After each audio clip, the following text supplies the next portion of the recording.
안방 붙박이장, 이렇게 하면 예산을 확 줄일 수 있습니다. 기존 몸통은 살리고 도어만 교체하는 건데요. 이 집도 기존에 있던 붙박이장을 그대로 활용해서 새 것처럼 리폼해 드렸습니다. 이렇게 붙박이장을 재활용하면 얼마나 아낄 수 있는 거예요? 새로 자른 것보다 약 60% 정도 저렴하다고 보시면 되는데요.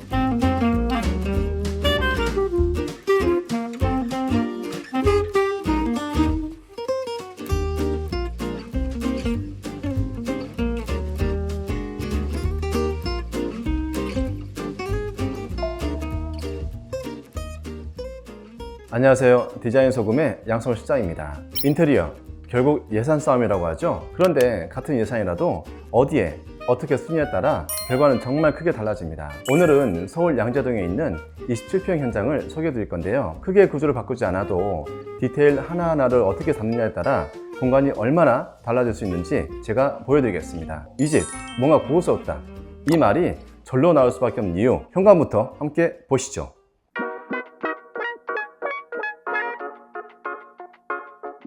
예전 현관은 들어오자마자 답답한 느낌이 강했어요. 톤도 어둡고 중문은 불투명 유리로 되어 있어서 들어서는 순간부터 뭔가 갇힌 느낌이 들더라고요. 그래서 이 공간은 개방감을 확보하는 것에 집중했습니다. 우선 신발장 하부를 띄우고 간접 조명을 넣어줬어요. 이렇게만 해도 바닥에 공간감이 생기기 때문에 시각적으로 한결 넓어 보여요. 또 자주 신는 슬리퍼 같은 것도 바로 넣어둘 수 있어서 실용적입니다. 신발장 중앙에는 오픈 선반도 기획했는데요. 차키나 에어팟처럼 작은 물건을 올려두기 딱 좋은 위치고, 여기에 오브제 같은 걸 두면 들어오자마자 시선이 머무는 디자인 포인트가 됩니다. 신발장 반대편 벽면은 필름으로 마감했고 매지 라인을 넣어서 포인트를 줬고요. 현관 크기는 예전보다 400 정도 더 길어졌어요. 화장실 벽면과 라인을 맞춰주면서 볼륨이 커진 거죠. 이렇게 선을 맞춰주면 전체적으로 집이 정돈된 느낌이 듭니다. 또 현관에서 빠질 수 없는 게 뭐다? 일괄 소등 스위치죠. 보통은 이거 추가 비용 받거든요. 그런데 디자인 소금은 기본으로 해드립니다. 이렇게 생활에 편리한 게 빠지는 건 저는 용납이 안 돼요.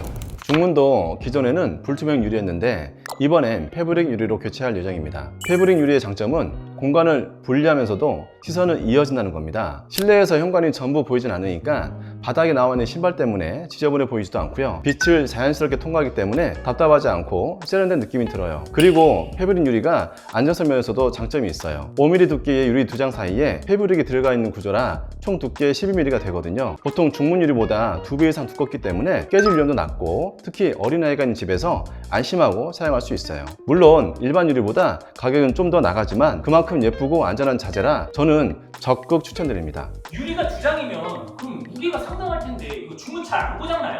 그래서 고중량 레일을 써야 합니다. 그래야 안전하게 쓸 수 있어요. 일단 레일은 종류가 여러 가지인데 천장에 레일이 달린 상부 구동형이 있고 바닥에 레일이 있는 하부 구동형이 있어요. 상부 구동형의 장점은 바닥에 레일이 없고 바닥면에 중문을 잡아주는 촉 하나만 있어요. 위에 걸려서 왔다 갔다 하는 구조죠. 하단에 레일이 없기 때문에 깔끔합니다. 단점은 도어 밑에 유격이 있어서 흔들림이 좀 있다는 거예요. 하부 구동형은 바퀴가 밑에 달려 있고 바닥에 있는 레일 위에 왔다 갔다 하는 구조예요. 그러다 보니 레일이 5mm 정도 바닥에서 튀어나와 있죠. 이 부분이 눈에 거슬리긴 하지만 작동성은 안전해요. 흔들림이 없이 레일을 왔다 갔다 하니까 안정적이죠. 그래서 저는 고객님이 바닥에 아무것도 없었으면 좋겠다 하면 상부 구동형을, 아이도 있고 안정감이 중요해요 하시면 하부 구동형을 추천드립니다. 실장님이라면 상부 구동형하고 하부 구동형 중에 선택하라고 하면 어떤 걸 선택하고 싶어요? 저는 상부 구동형을 더 자주 쓰는 편이에요. 왜냐면 바닥에 레일이 없어서 마감이 훨씬 깔끔하거든요.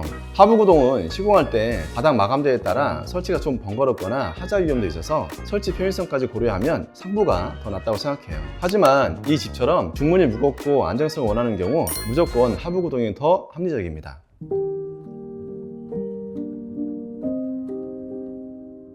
현관을 지나 집 안으로 들어오면 짧은 통로가 하나 나옵니다. 이 공간에도 디자인 소금의 시그니처가 들어가 있는데요. 바로 발목등입니다. 비디오폰 라인에 하나, 욕실도 옆쪽에 하나, 이렇게 총 2개의 발목등을 배치했는데요. 현관에서 정면에 보이는 방은 고객님께서 작업 공간으로 사용하실 예정이에요. 늦게까지 일하시다가 침실로 이동하거나 새벽에 화장실 가실 때 어두워서 불편하지 않도록 센서로 자동 점등되는 발목등을 넣어드렸습니다. 이런 건 말 안 하면 안 챙겨주죠. 아니요, 발목등은 제가 기본적으로 꼭 챙겨드리는 아이템입니다. 하나 팁을 드리자면 설치 높이가 정말 중요합니다. 이 발목등을 설치할 때는 바닥에서 8cm, 간격은 1.5m가 적당합니다. 이보다 높으면 어정쩡하고 이상하니까 주의하셔야 합니다. 그리고 통로에서 또 하나 중요한 포인트가 있습니다. 비디오폰 위치인데요. 원래는 거실 TV 벽면에 있었는데 지금은 주방 측면 벽을 활용해서 현관에서 바로 보일 수 있도록 옮겼습니다. 거실의 메인 벽면을 훨씬 깔끔하게 정리할 수 있고요. 둘째, 현관과의 동선이 연결되기 때문에 방문자가 왔을 때 문을 열어주기도 훨씬 편리해집니다. 지금 보시면 메인 스위치도 비디오폰 하단에 배치했어요. 메인 스위치 잡을 때는 이걸 꼭 아셔야 합니다.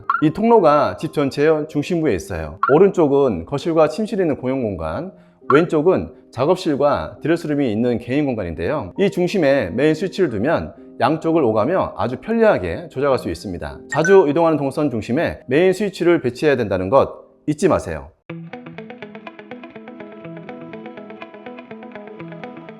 여기는 집의 중심이 되는 주방과 거실 공간입니다. 두 공간을 따로 두지 않고 자유롭게 사용할 수 있도록 탁 트인 구조로 설계했어요. 사실 구조상 아일랜드를 놓기 애매하고 주방만 따로 떼어놓기도 애매했거든요. 그래서 거실까지 자연스럽게 이어지도록 가구를 구성했습니다. 단조롭지 않도록 짙은 우드톤을 가미해서 전체 분위기에 세라믹을 더했고요. 이 필름은 한솔의 칼프 브라운입니다. 좁은 평형대에서는 이렇게 거실과 주방을 일체감 있게 연결하는 게 각각 분리하는 것보다 훨씬 효율적입니다. 게다가 부족했던 수납 공간까지 확보해서 작은 물건 하나라도 밖으로 노출되지 않도록 기획했습니다. 그런데 이런 구조에선 주방이 너무 주방처럼 보이지 않게 하는 것도 필요해요. 지금처럼 세라믹 상판 커버를 만들어서 싱크볼을 사용하지 않을 때는 덮어두면 생활감을 줄이고 깔끔하게 보입니다. 또 하나, 주방 가구의 볼륨을 살려서 TV를 전체 매립 형태로 넣었어요. 마치 월 플렉스처럼 거실 공간이 완성된 건데 주방에 사용한 필름이 컬러가 거실까지 쭉 이어지면서 보형물 전체가 마치 하나의 덩어리처럼 연결되는 느낌을 줍니다. 거실에서 가장 중요한 포인트는 소파 뒷면 벽체예요. 주방의 느낌 벗어나 고급스러운 응접실 느낌이 나도록 구성했는데 겉보기에는 도장처럼 보이지만 사실은 도배입니다. 보통은 목공으로 벽을 세우고 서커보드를 붙이는 방식이 일반적인데 여기는 콘크리트 벽에 바로 서커보드를 붙이는 방식, 현장용으로 떡가배를 적용했습니다. 이렇게 하면 벽지로도 무몰딩, 무걸레바지 시공할 수 있고요. 벽이 평평하지 않아도 수직 수평을 맞출 수 있어요. 현관에서 통로까지 벽은 필름으로 시공했기 때문에 거실만 걸레바지가 생기면 어색하잖아요. 그럴 때 도배지만으로도 도장 느낌을 내면서 무몰딩, 무걸레바지를 적용할 수 있는 고급감의 물씬 풍기는 가성비 좋은 시공 방식입니다. 이때 적용된 벽지는 내구성이 좋은 걸 써야 하는데요. 여기엔 신한 벽지에 파사드 라인을 썼습니다. 테라코타 패턴이 들어간 실크 벽지인데 요즘 많이 쓰는 디아망보다 더 매트하고 감각적인 느낌이 있습니다. 단단하고 재질감이 좋아서 디아망 외에 좋은 대안이 될 수 있어요. 참고로 벽지만 고급 자재 쓰고 천장을 저렴한 걸로 가는 경우 많은데 그럴 필요 전혀 없습니다. 자재비 차이도 크지 않고 차라리 통일된 소재로 마감하는 게 전체 완성도에서 훨씬 좋습니다. 마지막으로 거실에서 설명드리고 싶은 부분은 이 커튼 수납 공간이에요. 거실에 키큰장을 짜면서 이 공간은 일부러 남겨두었는데요. 이렇게 공간이 없으면 커튼이 완전히 닫히지 못하고 커튼이 정돈되지 못해서 공간 완성도가 떨어집니다. 작은 차이지만 이런 디테일이 공간의 완성도를 좌우합니다.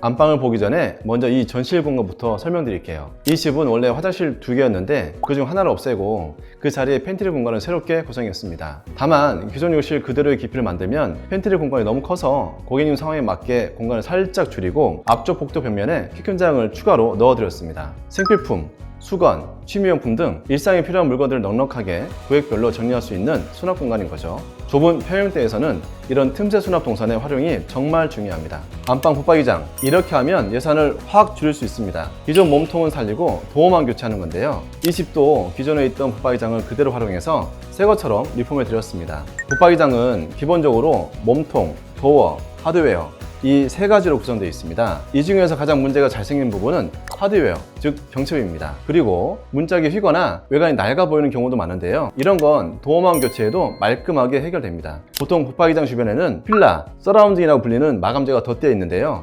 이게 디자인적으로는 좀 아쉬운 경우가 많습니다. 그래서 이번 현장처럼 도어 교체와 함께 상부 서라운딩을 철거하고 그 공간까지 도어를 깔끔하게 덮어주면 더 세련되고 완성도 높은 마감이 가능해지는 거죠. 이렇게 붙박이장을 재활용하면 얼마나 아낄 수 있는 거예요? 새로 자른 것보다 약 60% 정도 저렴하다고 보시면 되는데요. 상부 서라운딩 철거하고 도어와 하드웨어 교체하고 필요한 목공 마감만 살짝 더해주면 비용을 아끼면서 충분히 새 것처럼 만들 수 있습니다. 또 안방에 블라인드를 적용할 때는 이것만 기억하세요. 블라인드가 튀어나오지 않게 벽과 일대일로 만들 수 있도록 벽면에 턱을 만들어주면 훨씬 깔끔합니다. 이런 턱이 없으면요, 벽에 그냥 블라인드가 대롱대롱 매달린 듯한 느낌이 돼서 다소 싼 티가 나요. 하지만 블라인드를 받아주는 턱을 만들어주면 디테일이 살아있는 포인트가 되고 전체 공간이 몇 배는 더 고급스러워집니다. 안방 창문에서 또 한 가지 짚어볼 포인트가 있는데요. 상가 마감재는 꼭 습기에 강한 걸로 선택하셔야 합니다. 여기 블라인드 받침 턱도 지금 필름 마감을 했는데요. 이럴 땐 보통 MDF 위에 필름을 입히는 방식으로 시공하죠. 근데 창가 주변은 절대 MDF를 쓰면 안 됩니다. 습기 때문에 금방 들뜨거나 표면이 일어나서 망가질 수 있어요. 1년, 2년은 괜찮을 수 있어도 5년, 10년을 생각하면 반드시 합판으로 시공해야 변형 없이 내구성 있게 오래 갑니다. 인테리어 하실 때는 내가 이 집에 최소 10년을 산다, 이런 생각으로 시공하시는 걸 꼭 추천드립니다.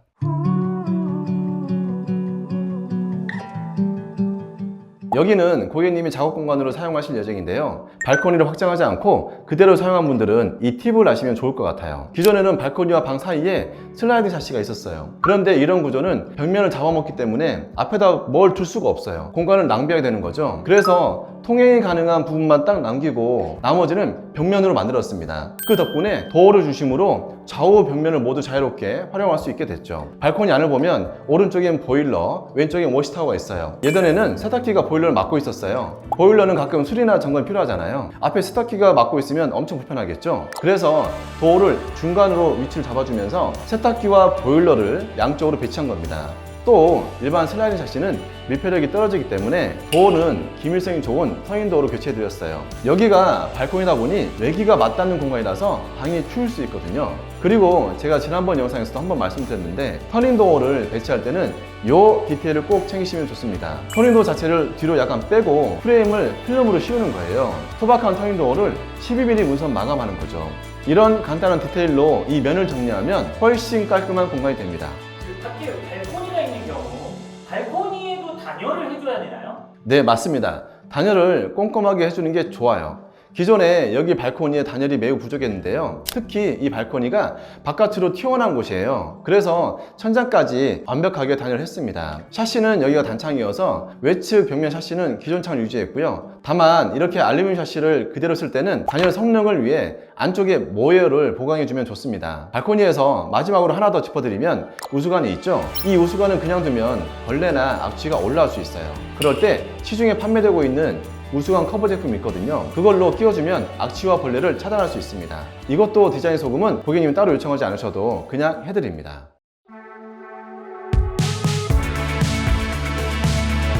드레스룸은 고객님 옷이 많다고 하셔서 수납을 극대화하는 방향으로 설계했습니다. 양쪽 벽면에 따라 11자로 붙박이장을 넣어드렸고 이 정도면 꽤 많은 옷을 수납할 수 있는 거죠. 근데 붙박이장 구성할 때는 무조건 사람 많이, 행거 많이보다 내가 가진 옷의 타입을 먼저 체크하는 게 중요해요. 예를 들어 롱코트나 원피스처럼 길이가 긴 옷이 많은데 서랍만 잔뜩 구성하면 막상 옷을 걸 공간이 부족해지거든요. 자기 옷을 먼저 한번 쭉 살펴보시고 어떤 옷이 많은지, 어떤 식으로 보관하시는지를 기획자에게 미리 공유해 주시는 게 진짜 실용적인 드레스룸을 만드는 핵심입니다. 그리고 이렇게 장이 길게 들어가는 구조에서는 문이 여닫히는 반경도 신경 써야 해요. 좌우 폭을 최소 1200은 확보하셔야 합니다. 이 방도 창이 있어서 블라인드를 시공했는데요. 안방과 마찬가지로 창문과 블라인드가 자연스럽게 어우러지도록 턱을 만드는 디테일을 더했습니다. 이런 작은 디테일들이 모여서 공간의 전체적인 완성도를 높여주는 거예요.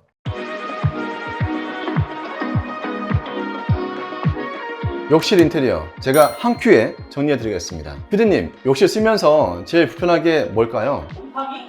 네, 맞습니다. 곰팡이 그리고 하수구 냄새인데 악취가 나는 건 화장실에 음압이 생겨서예요. 문을 닫고 환풍기 돌리면 내부의 기압체 때문에 나간 공기만큼 하수구에서 공기를 끌어오는 거죠. 이건 배수구 밑에 트랩이 있다 해도 냄새가 올라와요. 그걸 막기 위해 이 욕실에는 급기 장치를 설치했습니다. 환풍기를 켜면 작동하도록 안방 전실에 있는 팬트리에서 깨끗한 공기가 욕실 안으로 들어오도록 설계했어요. 환풍기로 나가는 공기 양과 욕실 내부로 들어오는 공기 양을 동일하게 해서 욕실 내 배수구에서 악취를 가져오지 않습니다.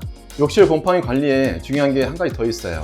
바로 바닥 난방인데요. 이때 주의해야 할 건 욕실에 난방 넣으면 기존 난방 배관에다가 확장 배관을 연결하거든요. 근데 바로 미정을 덮어버리면 이 부위에서 물이 새는지 안 새는지 알 수가 없어요. 그래서 최대한 공사 마지막까지 이 부위를 열어놔서 난방 호스도 돌려보면서 물이 새는지 안 새는지 적어도 15일은 지켜봐야 됩니다. 15일 정도 보면 하자가 있고 없고 판단이 딱 서요. 이때 동안 문제가 없으면 앞으로도 문제가 없다고 봐도 됩니다. 욕실 타일 고를 때 많은 고민 되실 거예요. 종류가 너무 많잖아요. 제가 딱 골라드리겠습니다. 욕실 타일은 패턴이 5가지예요. 민자, 점박이, 마블, 패턴 심한 거, 테라조. 민자는 주거 공간에 좀 안 맞아요. 너무 밋밋하고 심심하니까요. 테라조는 호불호가 심해요. 결국 주거 공간 좁은 욕실에 적용할 수 있을 만한 건 점박이와 약간의 마블이 들어간 제품이에요. 이 타일들이 두고두고 질리지 않습니다. 어두울수록 도의가 돋보이고 세련된 느낌을 줍니다. 타일 크기는 600에 1200짜리 쓰면 매지 라인을 최소화하면서 고급스러운 느낌이 들고요. 타일 배치는 보호 기준으로 원장이 쭉 들어가게끔 하는 게 좋아요. 쪽 타일이 눈에 잘 보이지 않는 곳에 떨어지도록 할 수 있습니다. 욕실 하부와 젠다이 사이 높이는 최소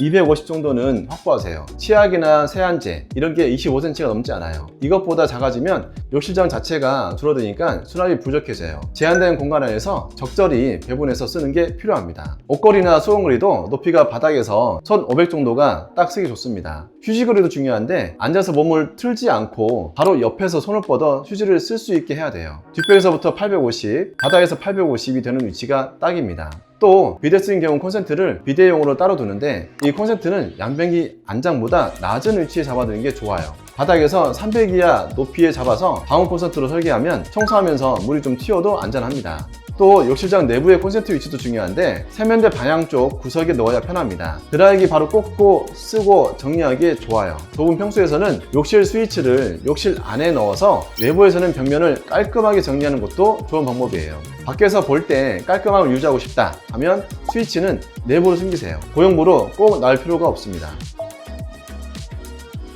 지금까지 강남구 양재동에 있는 27평형 아파트 현장 함께 보셨는데 어떠셨나요? 인테리어는 결국 기획이 중요합니다. 같은 예산이라도 어디에 어떻게 쓰느냐에 따라 결과가 정말 달라지거든요. 작은 공간도 조금만 신경 쓰면 충분히 예쁘고 실용적으로 만들 수 있습니다. 디자인 소금은 항상 그런 디테일을 고민하고 있습니다. 오늘 영상이 인테리어를 고민하신 분들께 도움이 되었길 바랍니다. 다음에도 더 좋은 팁과 현장 리뷰로 찾아뵙겠습니다. 감사합니다.